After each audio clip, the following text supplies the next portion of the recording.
బీసీలే తమ వెన్నుముక అంటూ పదే పదే చెప్పుకునే తెలుగుదేశం వారి వెన్నుముక విరుస్తుందని జాతీయ బీసీ సంక్షేమ సంఘం రాష్ట్ర అధ్యక్షుడు పోను దుర్గా నరేష్ అన్నారు. బీసీ నేతలు టార్గెట్గా చేసుకుని కూటమి ప్రభుత్వం కక్ష సాధింపు చర్యలకు పాల్పడుతుందని ఆయన ఆరోపించారు. కూటమి పాలనకు చర్మగీతం పాడే రోజు దగ్గరలోనే ఉందని ఆయన వ్యాఖ్యానించారు. వెటనరీ కాలనీలోని జాతీయ బీసీ సంక్షేమ సంఘం కార్యాలయంలో ఏర్పాటు చేసిన విలేకరుల సమావేశంలో సంఘం రాష్ట్ర అధ్యక్షుడు బోని దుర్గా నరేష్ మాట్లాడుతూ బీసీలకు ఇచ్చిన హామీలను అమలు చేసేందుకు కూటమి ప్రభుత్వం ఆపసోపాలు పడుతుందన్నారు. బీసీలే తమ వెన్నుముక అంటూ ఊదరగొట్టే టీడీపీ బలమైన బీసీ నేత కారుమూరి నాగేశ్వరరావుపై అక్రమ కేసులు నమోదు చేయడం దుర్మార్గమన్నారు. జగన్ హయాంలో వచ్చిన మద్యం పాలసీలు అవకతవకలు లోపాలు ఉన్నట్లు సిట్ ఎక్కడా పేర్కోలేదన్నారు. కేవలం 8 లక్షల రూపాయలు లావాదేవీలు జరిగినట్లు గుర్తించిందని దానిపై కూటమి దుష్ప్రచారం చేస్తుందన్నారు. బీసీలను లక్ష్యంగా చేసుకుని బలమైన నాయకులను అక్రమ అరెస్టులు చేయడం దారుణమన్నారు. కూటమి పాలనకు చర్మగీతం పాడే రోజులు దగ్గరలోనే ఉన్నాయని దుర్గా నరేష్ వ్యాఖ్యానించారు. విలేకరుల సమావేశంలో పాల్గొన్న పారిశ్రామికవేత్త కోగంటి సత్యం మాట్లాడుతూ బీసీల పట్ల కూటమి ప్రభుత్వం అనుసరిస్తున్న తీరు పట్ల వారంతా అసంతృప్తితో ఉన్నారన్నారు. ఉద్దేశపూర్వకంగానే మాజీ మంత్రి కారుమూరి నాగేశ్వరరావుపై అక్రమ కేసులు బనాయించి వేధిస్తున్నారన్నారు. బీసీలకు ఒకవైపు పెద్దపీట వేస్తూనే వారిపై కక్ష సాధింపులకు పాల్పడుతున్నారని విమర్శించారు. 543 మంది పార్లమెంట్ సభ్యుల్లో 340 మందిపై కేసులు ఉన్నాయన్నారు. బీసీలపై కక్ష సాధింపు ఆపకపోతే మళ్లీ అధికారంలోకి రాలేరని ఆయన స్పష్టం చేశారు. ఏలూరుకు చెందిన మాజీ కార్పొరేటర్ జాతీయ బీసీ సంక్షేమ సంఘం మహిళా అధ్యక్షురాలు హేమా సురేష్ మాట్లాడుతూ ఏ పార్టీ అధికారంలోకి వచ్చినా బీసీలను ఓటు బ్యాంకుగా చూస్తున్నారు తప్ప వారి సంక్షేమాన్ని విస్మరించారని విమర్శించారు. అన్ని పార్టీలు అగ్రకుల ఆధిపత్యం కొనసాగుతుందని, ప్రస్తుతం కొనసాగుతున్న జంజీ తరాన్ని చూసి బుద్ధి తెచ్చుకోవాలని ఆమె పేర్కొన్నారు. కారుమూరి నాగేశ్వరరావు అరెస్టును వ్యక్తిగతంగా ఖండిస్తున్నామన్నారు. విలేకరుల సమావేశంలో పలువురు జాతీయ బీసీ సంక్షేమ సంఘం ప్రతినిధులు పాల్గొన్నారు. 2.5 సంవత్సరాల కాలం దాటింది. వాళ్ళిచ్చిన 6 హామీలకి ఆపసోపాలు పడుతూ వాటి గురించి అడిగిన ఏ ఒక్కరిని కూడా ఉపేక్షించేది లేదంటూ, ముఖ్యంగా బీసీలే మా పార్టీకి వెన్నుముక అంటూ బీసీల యొక్క వెన్నుముక నీర్చే ప్రకారంగా ఈ కూటమి ప్రవర్తించడం అనేది చాలా దారుణంగా ఉంది. చూస్తుంటే బీసీ నాయకులు అనేవాళ్ళు ఇక రాజకీయం చేయకూడదని, బీసీ నాయకులు అనేవాళ్ళు వ్యాపారాలు చేయకూడదని, బీసీ నాయకులకు ఎటువంటి అసలు ఒక లాభం చేకూర్చే దాంట్లో కూడా ఎక్కడ బీసీలు కనపడకూడదని ఈ కూటమి ప్రభుత్వం ముఖ్య ఆలోచనగా ఉంది.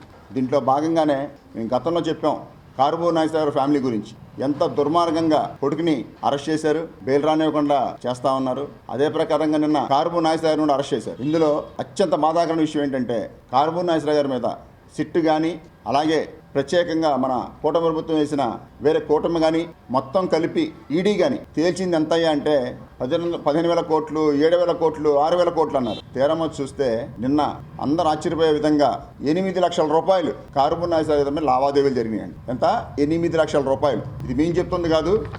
నిన్న మేము హైదరాబాద్ కోర్టులో ఏదైతే అక్కడ న్యాయవాదులు కారుమూరి నాగేశ్వరరావు తరఫున వాదించారో ఆ పాయింట్లన్నీ చూస్తే అసలు ఎవరికి అసలు ఏ విధంగా బీసీలని వీళ్ళు టార్గెట్ చేస్తారనేది క్లియర్ కట్గా అర్థం అవుతాం. నిన్న హైకోర్టులో జరిగినటువంటి వాదనలో, హైదరాబాద్ కోర్టులో జరిగినటువంటి వాదనలో ఈయనకి 8 లక్షల రూపాయలు మాత్రమే ఈయన షేర్ అని చెప్పేసి. అసలు నేను ఇంకోటి అడుగుతున్నా, అసలు మీరు అసలు జగన్ గారిని ఎందుకు అరెస్ట్ చేయరు? అట్లనే ఈ కాంట్రాక్టర్ ఉన్నాడు, కాంట్రాక్టర్ని ఎందుకు అరెస్ట్ చేయరు?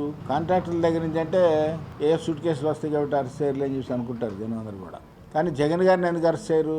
మళ్ళీ రేపు సీఎం అయిపోతాడని భయమేసి అరెస్ట్ చేయరా? ఎందుకంటే పాలసీ తయారు చేసింది ఆయన, ఆచరించింది మినిస్టర్స్. కనీసం ఈయన మినిస్టర్ కూడా కాదే ఆ రోజున, ఎమ్మెల్యే. సబ్ లీజ్లో మరి ఆయన దాంట్లో అకౌంట్లో డబ్బులు ట్రాన్స్ఫర్ అవటం అంతా అఫీషియల్ జరిగింది. దీనికి అందరికీ బెయిల్ వచ్చింది. ఇక్కడ అందరికీ బెయిల్ వచ్చింది. ఇంకా కొన్నాళ్ళు లోపల పెట్టాలనే ఉద్దేశంతో ఈడీని ఎంటర్ చేయించి మళ్ళీ నిన్న పనిమాల కావాలని చెప్పేసి అరెస్ట్ చేశారు. చాలా ఘోరం అది. అదే కాకుండా ఈ రాష్ట్రంలో గంజాయి కానివ్వండి, మత్తు పదార్థాలు కానివ్వండి కాలేజీల్లో బరితెగించి అమ్ముతున్నారు, స్టూడెంట్స్ని చెడగొడుతున్నారు. కాబట్టి యువకులారా, స్టూడెంట్స్ మీరందరూ కూడా ముందుకొచ్చి ఈ రాష్ట్రంలో కానీ దేశంలో కానీ ఈ దోపిడీ వ్యవస్థలో దోపిడీ చేస్తున్నటువంటి దొంగల్ని ఎదుర్కోవాల్సిన అవసరం ఉంది.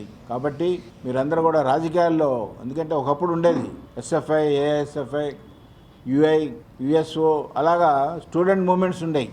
ఏ ఉద్యమం వచ్చినా సరే స్టూడెంట్ మూమెంట్స్ ద్వారానే వచ్చింది. ఇవాళ స్టూడెంట్ మూమెంట్ లేకుండా చేయడం కోసం చంద్రబాబు నాయుడు గారు ఏ రోజైతే టీడీపీ గవర్నమెంట్లోకి వచ్చారో ఆ రోజున ఎన్టీ రామారావు చెప్పి ఇవన్నీ కూడా స్టూడెంట్ ఎలక్షన్స్ మొత్తం కూడా రద్దు చేయడం జరిగింది. లేకపోతే ఈరోజు స్టూడెంట్స్ ముందున్నట్లయితే ఈ గంజాయిలు కానివ్వండి, మత్తు పదార్థాలు కానివ్వండి ఉండేవి కావు. ఈ గంజాయి పండిస్తున్నది ఎవరు అనేది తెలియదా ఈ రాజకీయ నాయకులకి? విశాఖపట్నంలో ఈనాడు పత్రికకి బైపాస్ రోడ్డు వస్తే పత్రిక పక్కన 450 గజాల స్థలం పోతే ఆ డబ్బులు ఎవరు తీసుకోవాలండి? ఓనర్ తీసుకోవాలి. రామోజీరావు కాజేశాడు. వైఎస్ రాజశేఖర రెడ్డి గారు 2004లో వచ్చిన తర్వాత 2005లో వాళ్ళు వచ్చి కంప్లైంట్ ఇస్తే అప్పుడు వారికి కంప్లైంట్ ఇచ్చినా తీసుకునేవాడు లేడు. బీసీలారా మేల్కొనండి, ఒక్కసారి ఆలోచించండి. ఏ పార్టీ వస్తే ఎవరు లాభపడుతున్నారు, ఏ అగ్రకులాలకి ఎక్కువ సీట్లు వస్తున్నాయి, ఏ అగ్రకులాలకి కాంట్రాక్ట్లు వస్తున్నాయి. మనం బీసీలు ఏం చేయాలంటే పార్టీల పేర్లు చెప్పుకుని కుమ్ములు ఆడుకోవాలి. మనలో మనం కాళ్ళు పట్టుకుని లాక్కోవాలి. మనలో మనం ఒకడు బాగుపడుతుంటే ఏడవాలి. పక్కనోడు అరెస్ట్ అయితే మనం సంకలు గుద్దుకోవాలి. అంతే తప్ప అసలు అది అరెస్ట్ కరెక్టా కాదా, అసలు కేసు ఏంటి, ఏదో ఒక న్యూస్, ఫ్లాష్ న్యూస్ ఆ పార్టీ ఛానల్ చెప్తుంది, ఇంకా మనం దాని ప్లకార్డులు పట్టుకొని తిరిగేయడమే. అది కోర్టులోకి వెళ్ళిందా, అసలు అది ఏంటి, దాని మీద నేరం ఎంతవరకు తీవ్రత ఉంది? ఇందాక పెద్దలు చెప్పినట్టు అప్పటి నుంచి లేని అరెస్టు ప్రభుత్వం మారగానే ఎందుకు అరెస్టులు అయిపోతున్నాయి? మీరు ఎన్నికల్లోకి వచ్చేటప్పుడు ఏమని చెప్తారు? ప్రజల సంక్షేమం మాకు ముఖ్యం అంటారు. మరి దీనికన్నా పెద్ద సమస్యలు ఏంటి? Human trafficking. అప్పుడు అరిసి గొంతెత్తి మైకులు పగిలిపెట్టేట్టు అరిశారు కదా హ్యూమన్ ట్రాఫికింగ్ గురించి. ఈరోజు ఎందుకు మాట్లాడలేదు? స్కామ్లు అంత జరిగితే జంజీ నిజంగా వాళ్ళని చూసి నేను అయితే సిగ్గు బుద్ధి రెండు తెచ్చుకోవాలి. మనం ఒక తరం అంతా ఒక నిస్సహాయత, నాకెందుకులే భయం, అందరూ బాగున్నారు నేను అరిస్తే నాకేమవుతుంది, నిజం మాట్లాడడానికి భయంతో బతికిస్తాం. కానీ పిల్లలైనా చక్కగా మాకు సాధించే వరకు మేము పోరాటం ఆపమని చేశారు. అది పోరాటాలంటే. నిరుద్యోగుల ఉద్యోగ వయోపరిమితిని 47 సంవత్సరాలకు పెంచాలని ఏఐవైఎఫ్ రాష్ట్ర ప్రధాన కార్యదర్శి మొచ్చాడ యుగంధర్, రాష్ట్ర ఉపాధ్యక్షులు లంకా గోవిందరాజులు డిమాండ్ చేశారు. ఎన్నికల సమయంలో కూటమి నేతలు ఇచ్చిన హామీ మేరకు వన్ టైం మెజర్గా వయోపరిమితిని పెంచాలని కోరారు. రాష్ట్రంలో ప్రభుత్వ ఉద్యోగాల కోసం ఎదురుచూస్తున్న లక్షలాది మంది నిరుద్యోగులు వయోపరిమితి కారణంగా అవకాశాలు కోల్పోతున్నారని ఆవేదన వ్యక్తం చేశారు. గతంలో 47 ఏళ్లకు వయోపరిమితి పెంచుతామని హామీ ఇచ్చిన కూటమి నేతలు ఇప్పుడు మాట మార్చడం సరికాదన్నారు. సెప్టెంబర్ 1న జాబ్ క్యాలెండర్ విడుదల చేయనున్న నేపథ్యంలో ఈ ఒక్కసారైనా వన్ టైం మేజర్గా నిరుద్యోగుల వయోపరిమితిని 47 సంవత్సరాలకు పెంచి న్యాయం చేయాలని ముఖ్యమంత్రి చంద్రబాబు, మంత్రి నారా లోకేష్ ను ఏఐవైఎఫ్ నేతలు డిమాండ్ చేశారు. ఈ రోజు రాష్ట్రంలో చూసుకుంటే కూటమి ప్రభుత్వం జాబ్ క్యాలెండర్ రిలీజ్ చేసి 10,060 పోస్టులతో నిరుద్యోగులను మోసం చేసింది. అదే పోస్టుల్లో ఈరోజు గ్రూప్ 1, గ్రూప్ 2 అభ్యర్థులకి ఆనాడు ప్రతిపక్షంలో ఉన్న టీడీపీ ప్రభుత్వం మంత్రి నారా లోకేష్ గారి యువగలం పాదయాత్రలో నిరుద్యోగులకి పెద్ద ఎత్తున హామీ ఇవ్వడం జరిగింది. మేము అధికారంలోకి వస్తే 45 సంవత్సరాలు కాదు 47 సంవత్సరాలు వయోపరిమితి పెంచుతాము.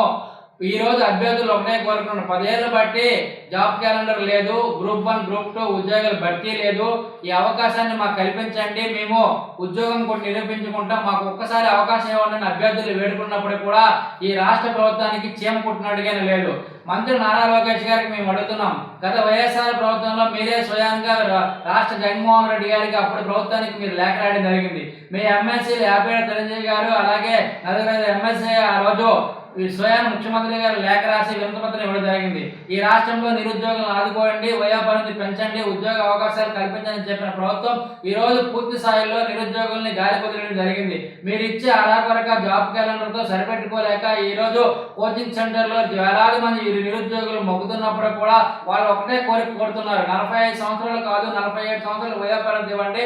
పక్క రాష్ట్రంలో తెలంగాణలో ఈ రోజు 46 సంవత్సరాలు వయోపరిమితి పెంచారు, మన రాష్ట్రంలో కూడా ఒక అవకాశం కల్పించండి, 47 సంవత్సరాలు వయోపరిమితి ఇవ్వండి అని చెప్పి ఈ రాష్ట్ర ప్రభుత్వానికి ఏఐవైఎఫ్గా మేము కోరుతా ఉన్నాం. లేని ఏళ్ళ ఏఐవైఎఫ్ ఆధ్వర్యంలో నిరుద్యోగ యువతను కలుపుకుంటూ పెద్ద ఎత్తున రాష్ట్ర వ్యాప్తంగా ఆందోళన శ్రీకారం చుడతామని చెప్పి తెలుపుతున్నాం. మాషల్లా ఎంటర్ప్రైజెస్ పేరుతో కోట్ల రూపాయల మోసం జరిగిందని బాధితులు ఆరోపించారు. సత్యనారాయణపురంలో కంపెనీ ఏర్పాటు చేసి 900 నుంచి 2,000 మంది వరకు బాధితుల నుంచి దాదాపు 50 కోట్ల వరకు సేకరించినట్లు తెలిపారు. కంపెనీ రిజిస్టర్డ్ అని జీఎస్టీ నెంబర్ ఉందని చెప్పడంతో నమ్మి పెట్టుబడులు పెట్టామని, ప్రస్తుతం డబ్బులు తిరిగి రాక తీవ్ర ఇబ్బందులు పడుతున్నామని ఆవేదన వ్యక్తం చేశారు. బాధితులందరిపై కేసులు నమోదు చేసి తమకు త్వరితగతిన న్యాయం చేయాలని పోలీసులను కోరారు. సత్యనారాయణపురంలో మాషల్లా ఎంటర్ప్రైజెస్లో పెట్టుబడులు పెట్టి మోసపోయామని పలువురు బాధితులు ఆరోపించారు. కంపెనీ రిజిస్ట్రేషన్, జీఎస్టీ నెంబర్ ఉన్నాయని చెప్పడంతో నమ్మి 50,000 నుంచి 10 లక్షల వరకు, మరికొందరు అంతకంటే ఎక్కువ మొత్తాల్లో పెట్టుబడులు పెట్టినట్లు తెలిపారు. ప్రారంభంలో కొంతకాలం డబ్బులు, జీతాలు చెల్లించి నమ్మకం కలిగించిన సంస్థ 4 నెలల తర్వాత బోర్డు తిప్పేసిందని ఆరోపించారు. ఈ వ్యవహారంపై సత్యనారాయణపురం పోలీసులకు ఫిర్యాదు చేసి రసీదులు, బిల్లులు, ఆన్లైన్ చెల్లింపుల వివరాలు అందజేశామని తెలిపారు. అంకుశం అనే వ్యక్తి లొంగిపోయినట్లు చెబుతున్న బాధితులు రమేష్ రెడ్డి, పవన్ రెడ్డి తదితరులపై కూడా చర్యలు తీసుకుని బాధితులందరినీ కేసులో చేర్చాలని డిమాండ్ చేశారు. మోసానికి పాల్పడ్డారని ఆరోపిస్తున్న వారి ఖాతాలను ఫ్రీజ్ చేయడంతో పాటు బాధితుల ఖాతాలు కూడా ఫ్రీజ్ కావడంతో ఇబ్బందులు పడుతున్నామని తెలిపారు. విచారణను త్వరితగతిన పూర్తి చేసి బాధితుల ఖాతాలను పరిశీలించి అవసరమైన వాటిని అన్ఫ్రీజ్ చేయాలని కోరారు. ముఖ్యమంత్రి చంద్రబాబు నాయుడు, ఉప ముఖ్యమంత్రి పవన్ కళ్యాణ్, మంత్రి నారా లోకేష్, హోంమంత్రి అనిత స్పందించి తమకు న్యాయం చేయాలని బాధితులు విజ్ఞప్తి చేశారు. మాషల్లా సత్యనారాయణపురం ఏరియాలో మాషల్లా కంపెనీ పెట్టేసి మాకు 900 మందికి చాలా అన్యాయం చేశారు మాషల్లా కంపెనీ వాళ్ళు. దీనికి ప్రభుత్వమే కానీ పోలీసు వాళ్ళే కానీ మాకు ఎలాంటి సూత నిర్ధారణ చేయకుండా, మాకు ఎలాంటి సూత న్యాయం జరగకుండా ఉన్నాము. మాకు ఇందులో న్యాయం కొద్దిగా చేయమని చెప్పి ప్రభుత్వానికి, పోలీసు వాళ్ళకు మేము ఆదరిస్తున్నాం. మున్సిపాలిటీ అంకుశం అనే అతను వచ్చి లొంగిపోయాడు లాయర్లతో, అది ఓకే అండి. కాకపోతే ఇంకా 3 ఉన్నారండి, రమేష్ రెడ్డి, పవన్ రెడ్డి, ఇంకో అతను. ఈ 3 అసలు ఈ దేశంలో ఉన్నారా, వెళ్ళిపోయారా, వాళ్ళని పట్టుకున్నారా, పట్టుకోలేదా, అసలు వాళ్ళ గురించి ఎందుకు వదిలేశారండి? ఇప్పుడు పోలీసులు మాకు ఇంతమంది 2,000 మంది బాధితులు ఉన్నామండి, అందరూ ఒక దగ్గర లేము. మొత్తం 2 రాష్ట్రాల్లో ఉన్నారు మొత్తం అందరూ. ఉన్నప్పుడు అందరికీ కూడా వాళ్ళు ఏం జరుగుతుందనేది పోలీసు వారు మాకు కొంచెం ఇన్ఫర్మేషన్ ఇవ్వాలండి. ఇవ్వకపోతే ఎవరికి ఏమీ తెలియట్లేదు. అసలు ఎవరిని పట్టుకున్నారు, ఎవరిని పట్టుకోలేదు అని కూడా ఏమీ అర్థం కావట్లేదు. కాబట్టి పోలీసు వారు కూడా కొంచెం ప్రెస్ మీట్ పెట్టి మాకు కూడా అన్నీ ఏం జరుగుతుంది, ఏంటి, అసలు మా డబ్బులు మేము పెట్టడం తప్పేనండి. ఆర్థిక సమస్యల వల్ల మేము పెట్టాము. ఏదో ఆశతో మధ్యతరగతి కుటుంబాలన్నీ ఏదో సహాయపడుతుందా, ఏదో ఒకటి వస్తే పిల్లలకి అని చెప్పి పెట్టారండి. మాదే తప్పు, మోసపోయినందుకు మీరు మాకు న్యాయం చేయాలని చెప్పి ఇవాళ రోజున ఈ ప్రెస్ మీట్ పెట్టడం జరిగిందండి. ఎందుకంటే మన చంద్రబాబు నాయుడు గారు కానివ్వండి, పవన్ కళ్యాణ్ గారు కానివ్వండి, లోకేష్ గారు కానివ్వండి, మన హోమ్ మినిస్టర్ అనిత గారు కానివ్వండి, పోలీసు సిబ్బంది వారు, తర్వాత న్యాయమూర్తి కానివ్వండి, మా మాషల్లా కేసు చూస్తున్న న్యాయమూర్తి గారికి, లాయర్లకి కూడా మేము అందరికీ విన్నవించుకుంటున్నామండి, చేతులెత్తి మాకు న్యాయం చేయండి. జీవనోపాధి సాగించుకోవడానికి అప్పో చేసి మేము ఆ కంపెనీలో డిపాజిట్లు చేసామండి. అయితే అది రిజిస్టర్డ్ కంపెనీ అని చెప్పారు, జీఎస్టీ నెంబర్లు ఉన్నాయని చెప్పారు. సో అది చూసి మేము అందులో పెట్టాం. అంటే మేము ఎలా పెట్టామంటే, మా సహోదరులు 2-3 పెట్టి ఒక 2-3 నెలలు జీతాలు తీసుకున్న తర్వాత బాగుందని అంటే మేము పెట్టామండి. అది ఒక 4 నెలల తర్వాత ఆటోమేటిక్గా బోర్డు తిప్పేయడం జరిగింది. ఒక్కొక్కళ్ళు 1,50,000 నుంచి దరిదాపు 2 లక్షల నుంచి 10 లక్షల దాకా పెట్టుబడి పెట్టారు. మా సార్ అయితే 20 లక్షల దాకా బాబా ఖాన్ గారు పెట్టారండి. అయితే బోర్డు తిప్పేసిన తర్వాత మేము సీఎం చంద్రబాబు నాయుడు గారిని కలవడం జరిగింది ప్రెస్ మీట్ ద్వారా. అలాగే మరి హోమ్ మినిస్టర్ గారిని కలవడం ద్వారా జరిగింది. వారు ఏమన్నారంటే త్వరితగతిన మీకు న్యాయం చేస్తామనేటువంటి విషయం అయితే చెప్పారు. కానీ మరి ఏం జరుగుతుంది అనేటువంటిది అయితే మాత్రం మాకు బాధితులు తెలియలేదండి. మేము బాధితులు ఒకటే కోరుతున్నామండి. ఇప్పుడు కేసులు అనేటువంటిది కోర్టు దాకా వెళ్ళిందంటే అది కొన్ని సంవత్సరాలు పడుతుంది. అది వస్తుందో రాదో అనేటువంటిది అది మాకు తెలియదు. కానీ మేమేమంటున్నామంటే, బాధితులు అనేటువంటి వాళ్ళం అందరం కూడా ఉండవాళ్ళం కాదు, మధ్యతరగతి కంటే తక్కువటువంటి వాళ్ళం. సో మాకు త్వరితగతిన న్యాయం చేయమని హోమ్ మినిస్టర్ గారిని మీ ద్వారా కోరుతున్నాం. అయితే మరి సత్యనారాయణపురం పోలీస్ స్టేషన్లో ఒక రాట్ల దేవి గారు అనేటువంటి వారి మీదే 191/2026 అనేటువంటి ఎఫ్ఐఆర్ నెంబర్ ఒకటి మాత్రం నమోదై ఉంది. ఆవిడ ఒక్క పేరు మీదే. మా అందరూ కూడా ఎఫ్ఐఆర్ నమోదు చేయమంటే నమోదైతే చేయలేదండి. మా దగ్గర ఉన్నటువంటి డీటెయిల్స్, మీరు ఎప్పుడు కట్టారు, ఎంత కట్టారు, మిషన్కి ఎంత కట్టారు, ప్రొడక్ట్కి ఎంత కట్టారు అనేటువంటి డీటెయిల్స్ మాత్రమే తీసుకుంటున్నారు. మీ అన్నీ యాడ్ చేస్తామన్నారు. కానీ ఎన్ని ఎఫ్ఐఆర్లు నమోదు అనేది తెలియదు. మిగిలిన వారిని కూడా ఎఫ్ఐఆర్లో నమోదు చేసి మరి వాళ్ళని అరెస్ట్ చేస్తామని చెప్పారు. మరి ఎంతవరకు న్యాయం జరుగుతున్నటువంటిది మాకైతే అనుమానంగా ఉందండి. స్థానిక సంస్థల ఎన్నికలకు పూర్తి స్థాయిలో సంసిద్ధం కావాలని పార్టీ అధ్యక్షుడు వైఎస్ జగన్ తమకు స్పష్టమైన ఆదేశాలు ఇచ్చారని మాజీ మంత్రి రోజా తెలిపారు. కేంద్ర ప్రభుత్వం ప్రజలకు చేసిందేమీ లేదు కాబట్టే పోలీసులను అడ్డం పెట్టుకుని దౌర్జన్యాలు చేసి గెలవాలని లేదా దొంగ నాటకాలు ఆడి గెలవాలని ప్రయత్నాలు చేస్తుందన్నారు. ఆ కుట్రలను భగ్నం చేసి ప్రజలకు నిరంతరం సేవలందించే సమర్థులైన అభ్యర్థులను బరిలోకి దించి వైసీపీ విజయకేతనం ఎగరవేస్తుందని ఆమె ధీమా వ్యక్తం చేశారు. గత ఎన్నికల్లో ఈవీఎంలను మేనేజ్ చేయడమే కాకుండా వైఎస్ జగన్ ఇచ్చే సంక్షేమం కంటే 3 రెట్లు ఎక్కువ ఇస్తామని చెప్పి చంద్రబాబు ప్రజలను మోసం చేశారని ఆమె ఆరోపించారు. 3 బడ్జెట్లో 2.39 లక్షల కోట్లకు గాను 31,500 కోట్లు కూడా ఖర్చు చేయకుండా అమరావతి పేరుతో దోచుకుంటున్నారని రోజా ఆరోపించారు. కేంద్రంలో టీడీపీ భాగస్వామిగా ఉన్నందున రాష్ట్ర ప్రభుత్వం కేంద్రంపై ఒత్తిడి తీసుకొచ్చి చట్టంలో అవసరమైన సవరణలు చేయించామని సూచించారు. ప్రభుత్వం ప్రకటించిన స్పెషల్ టెట్కు సాధారణ టెట్కు పెద్దగా తేడా లేదని కల్పలతారెడ్డి అన్నారు. ఎయిమ్ సర్వీసెస్ టీచర్లకు మినహాయింపు కల్పించేలా స్పెషల్ టెట్లో ఎలాంటి ప్రత్యేక సవరణలు తీసుకురాలేదని తెలిపారు. ఉపాధ్యాయ సంఘాలు ప్రతిపక్షం నుంచి మినహాయింపు కోసం డిమాండ్ చేస్తున్నా ప్రభుత్వం స్పందించకపోవడం సరికాదన్నారు. కేంద్రంలో టీడీపీ భాగస్వామిగా ఉన్నప్పటికీ ఎయిమ్ సర్వీస్ టీచర్ల సమస్యపై కేంద్రంపై ఎందుకు ఒత్తిడి తీసుకురావడం లేదని ప్రశ్నించారు. విద్యాశాఖ మంత్రి కేంద్ర విద్యాశాఖ మంత్రికి లేఖ రాసి చట్ట సవరణ కోసం ఎందుకు ప్రయత్నించలేదని నిలదీశారు. తమిళనాడులో ఎయిమ్ సర్వీస్ టీచర్లను టెట్ నుంచి మినహాయిస్తూ తీర్మానం చేసినప్పుడు ఆంధ్రప్రదేశ్లో ఎందుకు చేయడం లేదని ఆమె ప్రశ్నించారు. ప్రజలకి అండగా నిలబడి ప్రజలకి సర్వీస్ చేయగలిగిన మంచి క్యాండిడేట్స్ని ఎన్నిక చేసి ఈ లోకల్ బాడీ ఎలక్షన్స్లో వైఎస్ఆర్సీపీ విజయకేతనం ఎగరేయాలని చెప్పి డిసైడ్ చేయడం జరిగింది. ఎందుకంటే గత ఎన్నికల్లో మీరు చూశారు, ఒక సైడ్ ఈవీఎంలని మేనేజ్ చేయడమే కాకుండా జగన్మోహన్ రెడ్డి ఇచ్చే సంక్షేమం ఇస్తూ అంతకు మించి 3 రెట్లు ఎక్కువగా అన్నీ ఇస్తాను అని చెప్పిన చంద్రబాబు కూటమి ప్రభుత్వం ఏ విధంగా అధికారంలోకి వచ్చాక ఇచ్చిన హామీల్ని నెరవేర్చకుండా జగన్మోహన్ రెడ్డి గారు చేస్తున్న సంక్షేమాన్ని కూడా తుంగలో తొక్కి ఈరోజు రాష్ట్రంలో ఉన్న ఎస్సీ, ఎస్టీ, బీసీ, మైనారిటీ వర్గాల్ని ఎలా మోసం చేశారో మీరంతా కూడా కల్లారా చూశారు. సో ప్రజలు కూటమి ప్రభుత్వం మీద ఆగ్రహంగా ఉన్నారు. వైఎస్ఆర్ కాంగ్రెస్ పార్టీ మనకి సచివాలయ వాలంటరీ వ్యవస్థ ద్వారా ఇంటింటికి వచ్చి ఎలిజిబిలిటీ ఉన్న వాళ్ళని వారే అప్లోడ్ చేసి వారికి రావాల్సిన ప్రభుత్వం నుంచి ప్రతి సంక్షేమాన్ని, ప్రతి అభివృద్ధి కార్యక్రమాన్ని అందించారు. అలాంటి ప్రభుత్వాన్ని మనం వదులుకొని తప్పు చేశాం. కనీసం స్థానిక ఎన్నికల్లో అయినా మనకి మంచి చేసిన వైఎస్ఆర్ కాంగ్రెస్ పార్టీ పక్షాన ఉండాలని ప్రజలందరూ కూడా ఈరోజు ముక్త కంఠంతో ఉన్నారు. కాబట్టి ఆ ఎన్నికలు అనేది మనం సక్రమంగా జరిపించుకోవాలి అని చెప్పి మా నాయకుడు పిలుపునివ్వడం జరిగింది. అండ్ రెండవ సైడ్ మీరు చూస్తే చంద్రబాబు నాయుడు కూటమి ప్రభుత్వం ఈ ఎన్నికలు జరపాలనున్నారా జరపకూడదనున్నారా అనేది అర్థం కావట్లేదు. ఎందుకంటే దీంట్లో 2-3 విషయాలు మీరే గమనించుంటారు. కూటమి ప్రభుత్వం ఉండగా జరిగిన ఎస్ఐఆర్లో దాదాపుగా 45 లక్షలకి పైగా ఓట్లు డబుల్, ఫేక్ అండ్ అన్ఐడెంటిఫైడ్ అని చెప్పి వాళ్ళే చెప్తున్నారు. కానీ ఇప్పుడు పాత ఓటర్ లిస్టు ద్వారా మేము ఎన్నికలు జరుపుతాము అంటే ఈ లేని 46 లక్షల ఓట్లతో ప్రజల్ని మోసం చేయాలనుకుంటున్నారా? దొంగదారిన మీ క్యాండిడేట్లని గట్టెక్కించుకోవడానికి చూస్తున్నారా అని అడుగుతున్నాం. ఎందుకంటే ఒక సైడ్ క్లియర్ కట్గా ఎస్ఐఆర్లో ఈ ఓట్లు లేవు అని చెప్పిన తర్వాత ఆ ఓట్లతో మీరు ఎన్నికలు ఎలా చేస్తారు? దాన్ని ఎలక్షన్ కమిషన్ ఎలా ఒప్పుకుంటుంది? ఉన్నత విద్యలో సమూల సంస్కరణ చేపట్టి యువతకు ఉద్యోగ అవకాశాలు కల్పించడమే కూటమి ప్రభుత్వ లక్ష్యమని AP biodiversity board chairman Neelayapalem Vijay Kumar అన్నారు. వైసీపీ హయాంలో ఉన్నత విద్యా వ్యవస్థను నిర్వీర్యం చేశారని ఆయన విమర్శించారు.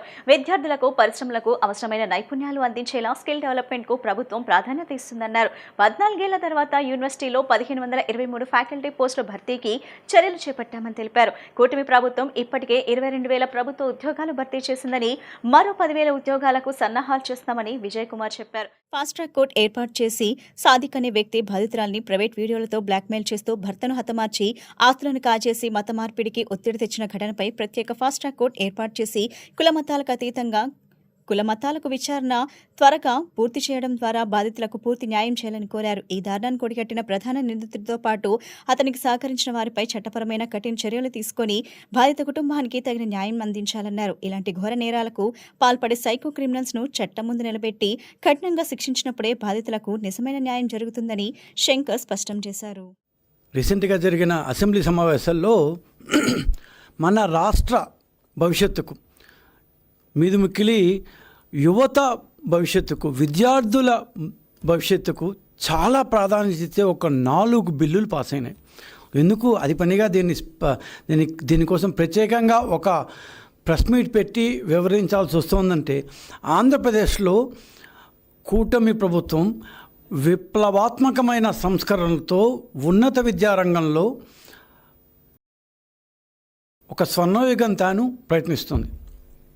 ఏంటంటే గత 5 ఏళ్లలో వైఎస్ఆర్సీపీ ప్రభుత్వం విద్యా వ్యవస్థను వ్యవస్థాపరంగా కావచ్చు, లేక ఉన్నత విద్యను ఒక వ్యాపారంగా మార్చడం కావచ్చు, రకరకాల అర్థం లేని కమిషన్లు పెట్టేసి వాళ్ళ చేత ఒక పోలీస్ రాజు, ఒక ఇన్స్పెక్టర్ రాజుని సృష్టించడం కావచ్చు, రకరకాల ఇష్యూలతో దీన్ని కలగాపులగం చేసిన నేపథ్యంలో ఉన్నత విద్యలో సంస్కరణలు తేవడం పాయింట్ 1. పాయింట్ 2, ఒట్టి విద్య అందిస్తే చాలదు, అది ఉద్యోగాలకు ఉపయోగపడే విద్యగా ఉండాలి అనే ఉద్దేశంతో skill development, hub and spoke మోడళ్లతో సంస్కరణలు తేవడం 2వ పాయింట్. 3వ పాయింట్, ఒట్టి సంస్కరణలు ఇచ్చేస్తే ఎలా, ఉద్యోగులు ఎవరు ఇస్తారు? ఉద్యోగాలు ఇవ్వని 5 ఏళ్ల వైసీపీ ప్రభుత్వం నుంచి ఉద్యోగాలు ఇస్తున్న కూటమి ప్రభుత్వం ఈరోజు 2.5 సంవత్సరంలోనే దాదాపు జాబ్ క్యాలెండర్తో పాటు చూసుకుంటే 35,000 గవర్నమెంట్ ఉద్యోగాలు ఇస్తోంది. ఆల్రెడీ 22,000 గవర్నమెంట్ ఉద్యోగాలు ఇచ్చేసిన నేపథ్యంలో ఇంకొక 13,000-14,000 ఉద్యోగాలు ఈ రాబోయే 1-2 నెలల్లో అనౌన్స్ అయిపోతుంది. అదే కాదు, ప్రతి సంవత్సరం జాబ్ క్యాలెండర్ ఇస్తాము అన్న ఎన్నికల హామీని తూచా తప్పకుండా అమలు చేస్తున్నాం.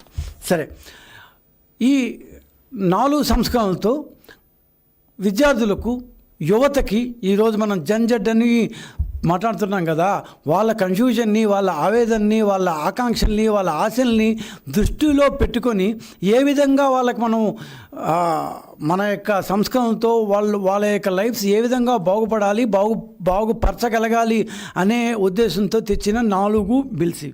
రాయలసీమ అభివృద్ధిపై టీడీపీ, వైసీపీ మధ్య మాటల యుద్ధం కొనసాగుతుంది. వైసీపీ హయాంలో రాయలసీమకు అన్యాయం జరిగిందని టీడీపీ రాష్ట్ర అధికార ప్రతినిధి మద్దిపట్ల సూర్యప్రకాష్ విమర్శించారు. రాయలసీమకు జగన్ ద్రోహం చేస్తే చంద్రబాబు, లోకేష్ అభివృద్ధికి బాటలు వేస్తున్నారన్నారు. కూటమి ప్రభుత్వం 2 ఏళ్లలో రాయలసీమకు భారీ పెట్టుబడులు, ఉద్యోగ అవకాశాలు తీసుకొచ్చిందని తెలిపారు. పరిశ్రమల ఏర్పాటుతో పాటు సాగు, తాగునీటి సమస్యల పరిష్కారానికి చర్యలు చేపట్టామని చెప్పారు.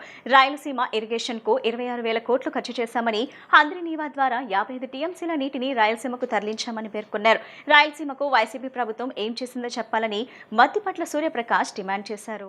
తెలుగుదేశం పార్టీ కార్యనిర్వాహక అధ్యక్షులు లోకేష్ బాబు గారు 2023లో పాదయాత్ర చిత్తూరు జిల్లా కుప్పం నుంచి యువగలం పాదయాత్ర ప్రారంభించి చిత్తూరు జిల్లాలో ప్రజల సమస్యలు తెలుసుకుంటూ వచ్చే క్రమంలో అనేక మంది తల్లులు ఆయన దగ్గరకు వచ్చి, మా పిల్లలకు చదువు అయింది, మా పిల్లలకు ఈ ప్రాంతంలోనే ఉద్యోగం చేసుకునే అవకాశాలు కల్పించండి అయ్యా మీరు అధికారంలోకి వస్తే అని చెప్పినటువంటి మాట. అనంతపూర్ జిల్లాలోకి వచ్చిన వెంటనే భారతదేశంలోనే కరువు నెలగా ముద్రపడింది. ఈ కరువు రక్కసి నుంచి మమ్మల్ని కాపాడండి, తాగునీరు, సాగునీరు, మా బిడ్డలకు ఉద్యోగ అవకాశాలు కల్పించండి అనంతపూర్లో అక్క చెల్లెమ్మలు చెప్పినటువంటి మాట. కర్నూలు జిల్లాలోకి పాదయాత్ర వస్తే హృదయ విదారకమైనటువంటి సంఘటనలు అనేకం లోకేష్ గారు కళ్ళతో ప్రత్యక్షంగా చూశారు. బిడ్డలను సాక్కోవాలనే ఉద్దేశంతో, బిడ్డలను చదివించుకోవాలనే ఉద్దేశంతో వాళ్ళ పొట్టకూటి కోసం 100,000 మంది 1,000 కిలోమీటర్ల అవతల వలసలు వెళ్లేటువంటి పరిస్థితి లోకేష్ గారు చూశారు ఆయన ప్రత్యక్షంగా. కడప జిల్లాకు వచ్చి, కడప జిల్లాలో ప్రజలు మా ప్రాంతం నుంచి ముఖ్యమంత్రులు అయ్యారు, మేము కడపను అన్ని రంగాల్లో అభివృద్ధి చేశామని మాయమాటలు చెప్తున్నారు, అన్నీ ఉన్నా అల్లున్నోట్లో శని అని ఒక సామెత ఉన్నట్టు మా ప్రాంతం అభివృద్ధికి మాత్రం నోచుకోలేదు. దయచేసి కడప జిల్లాను కూడా మీరు దృష్టిలో పెట్టుకుని మీరు అధికారంలోకి వస్తే అభివృద్ధి చేయమని చెప్పి కడప జిల్లా ప్రజల విజ్ఞప్తి. ఇవన్నీ చూసినటువంటి లోకేష్ బాబు గారు మిషన్ రాయలసీమ అని కడప నడిబొడ్డున రాయలసీమ డిక్లరేషన్ పేరుతో ఆ రోజు రాయలసీమ డిక్లరేషన్ ఏం చేస్తామో మేము అధికారంలోకి వస్తే చెప్పడం జరిగింది. ఇన్ సర్వీస్ ఉపాధ్యాయులను టెక్ నుంచి మినహాయించేలా కేంద్ర ప్రభుత్వంపై ఒత్తిడి తీసుకురావాలని వైఎస్ఆర్సీపీ టీచర్స్ ఎమ్మెల్సీ కల్పలతారెడ్డి కోరారు. ఉపాధ్యాయ సంఘాలు ఇన్ సర్వీస్ టీచర్లకు టెక్ నుంచి మినహాయింపు ఇవ్వాలని కోరుతున్నా ప్రభుత్వం స్పందించడం లేదని తెలిపారు. ఈరోజు నిన్న ఏదైతే ఇన్ సర్వీస్ టీచర్స్ కోసం స్పెషల్ టెట్ వేసామని ఈ ప్రభుత్వం ఒక నోటిఫికేషన్ ఇవ్వడం జరిగింది. టెట్కి సంబంధించి ఒక నోటిఫికేషన్ ఇవ్వడం జరిగింది. నిజంగా ఆ నోటిఫికేషన్ చూసిన తర్వాత టీచర్లు అందరూ ఇన్ సర్వీస్లో ఉన్న టీచర్లు అందరూ కూడా ఒక భయాందోళనకి గురయ్యారు. ఎందుకంటే మళ్ళీ మేము ఈ టెట్ రాయాలా అని ఆలోచనలోకి వాళ్ళు రావడం జరిగింది. ఈరోజు టీచర్లను ఎందుకు ఇంత దగా చేస్తుంది ఈ ప్రభుత్వం అని నేను అడుగుతున్నా. ఎందుకంటే వాళ్ళకి ఇన్ సర్వీస్ టీచర్లకు ఈ టెట్ అవసరమా అని మేము అడుగుతున్నాం. ఎందుకంటే చాలా రోజులుగా ఈరోజు ఇన్ సర్వీస్ టీచర్స్ మాకు టెట్ నుంచి మినహాయింపు ఇవ్వండి అని కోరడం జరిగింది. మేము కూడా మా వైఎస్ఆర్ కాంగ్రెస్ పార్టీ తరఫున మేము కూడా గట్టిగా మొన్న కేంద్రంలో కూడా అడగడం జరిగింది. అక్కడ కేంద్ర విద్యాశాఖ మంత్రి గారికి కూడా ఒక రిప్రజెంటేషన్ కూడా ఇవ్వడం జరిగింది. ఏదైతే ఇన్ సర్వీస్ టీచర్స్ ఉన్నారో వాళ్ళకు టెట్ తొలగించాలని చెప్పడం జరిగింది. అదేవిధంగా వాళ్ళకి ఏదైతే రైట్ టు ఎడ్యుకేషన్ యాక్ట్ ప్రకారం సెక్షన్ 23 సబ్సెక్షన్ 1 ప్రకారం వాళ్ళు ఎవరైతే వాళ్ళది పార్లమెంట్లో చట్టం చేసి దాని మీద తీర్మానం తీసుకురావాలని మేము అడగడం జరిగింది. దాంట్లో ఖచ్చితంగా ఆ పార్లమెంట్లో ఖచ్చితంగా దీన్ని సవరణ చేయాలని కోరడం జరిగింది. అయితే ఈరోజు ఈ టెట్కు సంబంధించి మళ్ళీ మన ఆంధ్ర రాష్ట్రంలో మళ్ళీ స్పెషల్ టెట్ వేయడం జరిగింది. ఇక్కడ విద్యాశాఖ మంత్రి గారిని నేను నేను అడుగుతున్నా, మీరు ఈ కేంద్ర ప్రభుత్వంలో భాగస్వాములు కదా, మీకున్న ఎంపీలతోనే ఈరోజు అక్కడ ప్రభుత్వం కూడా నడుస్తుంది కదా, ఈరోజు మీరు ఎందుకు ఈ టెట్కి సంబంధించి కేంద్ర ప్రభుత్వం మీద ఒత్తిడి తీసుకురాలేకున్నారు అని నేను ఈ విద్యాశాఖ మంత్రి గారిని అడుగుతున్నా. ఎందుకంటే ఈరోజు కూటమిలో కూడా భాగమే కదా. ఈరోజు మీరు ఏదైతే ఈరోజు చెప్తున్నారో, మీరు ఇక్కడ ఆంధ్ర రాష్ట్రంలో మీరు విద్యాశాఖ మంత్రి గారు, అక్కడ మీరు ఎక్కడైనా కూడా కేంద్రం మీద ఖచ్చితంగా ప్రపోజల్ తీసుకురావాలి. కాకినాడ జిల్లా పిఠాపురం పంచాయతీరాజ్ ఏఈ నూకరాజు కుటుంబం ఎదుర్కొన్న తీవ్ర మానసిక క్షోభ, ఆత్మహత్య ఉద్యంతం అత్యంత దిగ్భ్రాంతికరమని సిపిఐ రాష్ట్ర కార్యదర్శి వర్గ సభ్యుడు దోనిపూడి శంకర్ ఆందోళన వ్యక్తం చేశారు. రాష్ట్రంలో మహిళలకు రక్షణ లేకుండా పోతున్నారు. మహిళల్ని మోసం చేసేటువంటి ప్రక్రియ, బ్లాక్మెయిలింగ్ చేసేటువంటి ప్రక్రియ కొనసాగుతూనే ఉన్నది. ఇటీవల కాలంలో సంచలనం కలిగించిన పిఠాపురంలో ఏఈ నూకరాజు కుటుంబం సామూహికంగా గోదావరి నదిలో దూకి ఆత్మహత్యకు పాల్పడ్డారు. ఇది ప్రతి కుటుంబాన్ని కూడా కలిసివేసేటువంటి సంఘటన.